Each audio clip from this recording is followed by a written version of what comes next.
भैया बोलो क्या कह रहे थे आप? बोलो चलो। आप कर क्या रहे हो उस टाइम? ये हमारा घर है भैया, हम घर के बाहर खड़े हैं। घर जाओ फिर। वो हमारी मर्जी, हम क्यों जाएं भैया घर?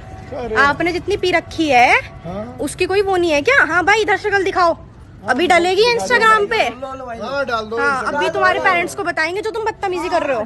आप नहीं भैया तुम्हें क्या मतलब है ये बताओ, जब हम साथ में हैं, मम्मी है इनके हाँ, सामने कोई लड़का लड़की खड़े हैं यहाँ? बदतमीजी कर रहे हो? कोई लड़का लड़की खड़े क्या यहाँ? तुम जैसे लड़कों की वजह से ना देश खराब हो रहा है बेवकूफो। तुम्हारी भी बहन हो रही भैया। हाँ निकलो चलो यहाँ से, इससे पहले मैं तुम्हारा ड्रामा बनाऊं। पुलिस बुलाऊं? हाँ बुला। बुला लो बहन चो। मैं ही रुकूंगा। हाँ बुला। पुलिस बुलाओ बहन हमने चो। पी रखी है। हाँ मैं 9:30 बजे के आसपास खाना खा के मम्मी के साथ अपने घर के बाहर घूम रही थी, जैसे कि मैं रोज घूमती हूँ। 2 लड़के आए, स्कूटी पे थे सफेद रंग की। पहले तो आके देख के गए, फिर दोबारा उन्होंने स्कूटी मोड़ी। बिल्कुल मेरे घर के बाहर की बात है, आगे पीछे के कहीं की नहीं, बिल्कुल घर के बाहर की, मंडी की। उन्होंने स्कूटी रोकी, कहा यहाँ क्यों खड़ी है? मैंने कहा ये मेरा घर है। मेरी मम्मी बोली तू ये ऐसे क्यों बोल रहा है मेरी लड़की से? तो कहने लगा कि मेरे साथ गंदी गंदी बात करने लगा, मैं नहीं बता पाऊंगी। बहुत गंदी गंदी गालियां देने लगा, माँ बहन की उल्टी सीधी बदतमीजी करने लगा, ऐसी बात करने लगा जो मैं बोल भी नहीं सकती। और उसके बाद हमने इतने उसे कहा कि हम फोन कर रहे हैं पुलिस को, थाने वाले अभी यहीं की मंडी थाने की पुलिस आएगी। तो कह रहा तुम्हारे फोन से तो देर से आएगी, मेरे फोन से जल्दी आएगी, मैं फोन करता हूँ। मैंने उनकी वीडियो भी बनाई। एक उसमें मुंह भी छुपा रहा था, दूसरा कह रहा मुंह क्यों छुपा रहा है, तेरे भाई का हिसाब है, मुंह दिखा, तू कुछ नहीं बिगाड़ सकता कोई भी हमारा। ऐसे कह के वो बदतमीजी करके और भी बहुत बात बोल के चले गए।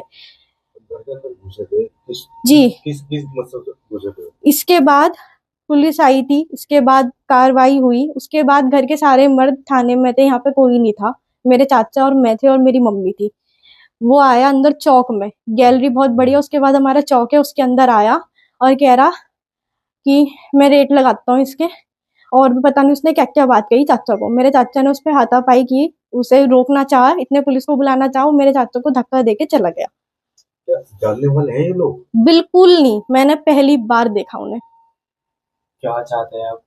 मैं चाहती हूँ कार्रवाई हो, ज्यादा से ज्यादा हो। योगी सरकार में रह के भी अगर ये कार्रवाई नहीं हो सकती तो फिर कुछ नहीं हो सकता। और 2 लड़के आए, पहले आके देख के गए, फिर दोबारा फिर से आए। मुझे कहने लगे क्या रेट है? मैंने कहा मतलब? फिर कहने लगे कि कहाँ से है तू? मैंने कहा ये मेरा घर है, मेरी मम्मी है, मैं उनके साथ खड़ी हूँ। क्यों खड़ी है? मैंने कहा मेरा घर है, मैं खड़ी होंगी। कह रहे तो हमारे साथ हमारे पीछे बैठ के चल। मैंने कहा मैं क्यों जाऊँ? कह रहा तो फिर हम तेरे घर के अंदर चल रहे। मैंने कहा आप मेरे घर के अंदर क्यों जाओगे और आप कौन हो? तो बदतमीजी करने लगे, बहुत गंदी गंदी गाली देने लगे जो मैं इसमें बता भी नहीं सकती। फिर और ज़्यादा तेज बोलने लगे। मैंने तो अपने भाई को बुलाया, इतना बदतमीजी करके ऐसे धक्का सा देके भाग गए।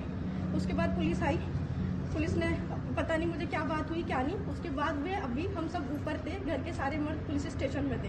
वे दोबारा मेरे अकेला लड़के, पहले वे 2 थे, फिर वो अकेला लड़का दोबारा फिर आया और आके चाचों का आवाज मार के कह रहा जो लड़के में तुम्हारे घर के बाहर खड़ी थी उसको दोबारा बुलाओ, मुझे उससे बात करनी है, मुझे उसके पैसे लगाने हैं। और ऐसे बदतमीजी करके मेरे चाचा उनसे रोक रहे थे, उनकी स्कूटी की चाबी निकाल रहे थे। मेरे चाचा को बहुत जोर से धक्का देके चला गया। और अब आप थाना आइए, क्या चाहते हैं? मैं ये चाहती हूँ उनसे, उनके ऊपर ज्यादा से ज्यादा कड़ी से कड़ी कार्रवाई हो। ये लड़कियां सेफ थोड़ी हैं ऐसे। ये मुझे घटनाघर में ये चीज हुई है, मैं चाहती हूँ उनकी बहुत बढ़िया पिटाई हो। मैं अपने घर में अपने बड़े भाई छोटे भाई किसी की तू तड़ाक नहीं सुनती। मेरे को बर्दाश्त नहीं, मेरे से कोई तू से बोल ले। गैर आदमी आके मुझे इतनी गंदी गंदी गाली देके चले गया, मैं चुप नहीं बैठूंगी इसमें बिल्कुल। कौन सी रोड का मामला है? थाने? ये थाने वाली रोड का मामला है।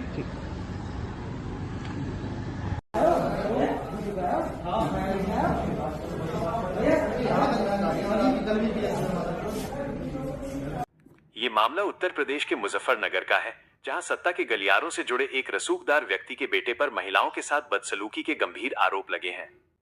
घटना की पृष्ठभूमि और विवाद मुजफ्फरनगर के नई मंडी थाना क्षेत्र के रेलवे रोड पर शुक्रवार की शाम ये शर्मनाक घटना घटी। एक मां और उनकी 24 साल की बेटी अपने घर के बाहर टहल रही थीं, जिसे आमतौर पर एक सुरक्षित समय और स्थान माना जाता है। इसी दौरान स्कूटी पर सवार 2 युवक वहां आए। पुलिस की शुरुआती जांच के मुताबिक ये दोनों युवक नशे की स्थिति में थे, जिसने उनकी आक्रामकता को और बढ़ा दिया। अभद्रता और हिंसा का आरोप। पीड़ितों के अनुसार इन युवकों ने न केवल महिलाओं पर अश्लील टिप्पणियां की और छेड़छाड़ की, बल्कि विरोध करने पर वे हिंसा पर उतर आए। आरोप है कि उन्होंने मां बेटी के साथ धक्का मुक्की की और उनके साथ मारपीट भी की। घटना के दौरान वहां मौजूद लोगों और पीड़ितों ने इस पूरी हरकत का वीडियो बना लिया, जो बाद में सोशल मीडिया पर तेजी से वायरल हो गया। इसी डिजिटल साक्ष्य और इलाके के सीसीटीवी फुटेज के आधार पर पुलिस ने आरोपियों की पहचान की। आरोपियों का रसूख। इस मामले ने तूल इसलिए पकड़ा क्योंकि मुख्य आरोपी आर्यमान रघुवंशी 28 वर्ष उत्तर प्रदेश की भाजपा सरकार में पूर्व कैबिनेट मंत्री रहे सुधीर बालियान के बेटे हैं। उनके साथ उनका 18 वर्षीय साथी शौर्य गुप्ता भी इस कृत्य में शामिल था। रसूखदार परिवार से ताल्लुक रखने के कारण पुलिस पर त्वरित कार्रवाई का भारी दबाव था। कानूनी कार्रवाई और धाराएं। मुजफ्फरनगर पुलिस ने तत्परता दिखाते हुए दोनों को गिरफ्तार किया और उनके खिलाफ भारतीय न्याय संहिता BNS की गंभीर धाराओं में मुकदमा दर्ज किया है। धारा 74। यह धारा किसी महिला की लज्जा भंग करने के इरादे से उस पर हमला करने या आपराधिक बल प्रयोग करने पर लगाई जाती है। धारा 79।